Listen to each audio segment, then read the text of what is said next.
There's a common misconception when it comes to food, your dog and their food, that if you're to walk up to a dog and take the bowl away while they're eating, that teaches them or to allow you to do it, or proves to them that you're allowed to do it.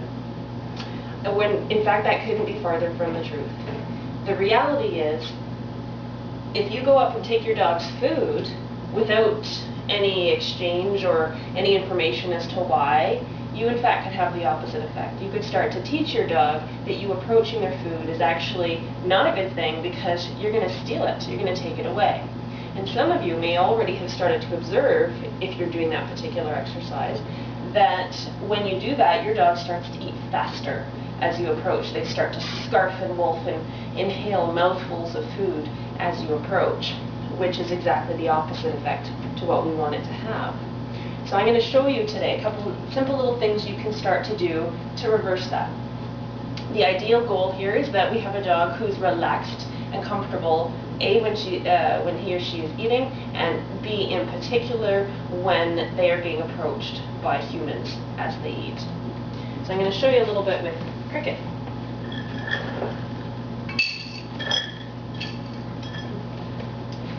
So I'm going to put her up. Lie down.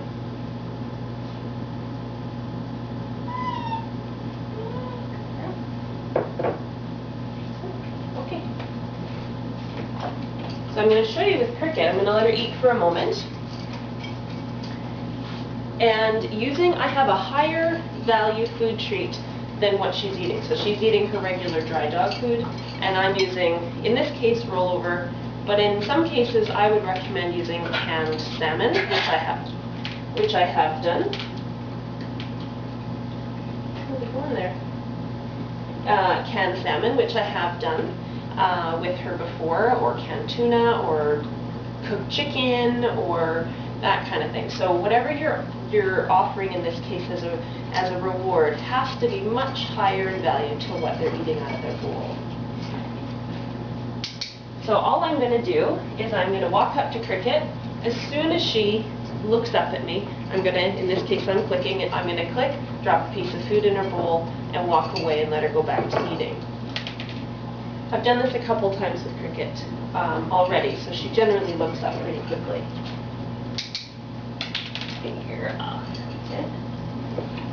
If your dog was not comfortable with you approaching, if you came close and your dog started to growl, for example, then I would definitely recommend getting some help with a trainer before attempting this on your own.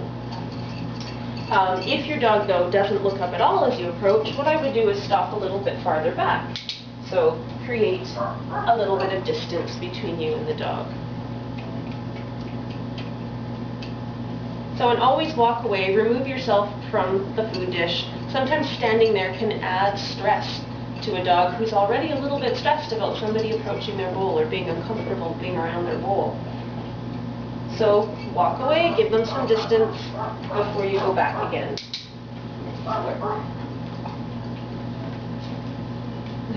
Good girl. So my approach will start to be a little bit more anticipated and welcomed by, in this case, Cricket over time as I practice this exercise with her. Oh, look at you. Now I'm going to give her a little bit more. I only gave her part of her meal. Let's do the rest so we can practice a little further.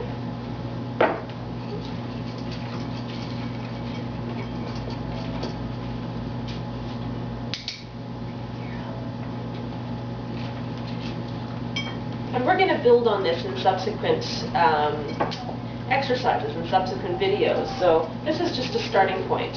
Approach the dog. When the dog looks up, drop a really high value treat into the bowl and walk away. Simple as that.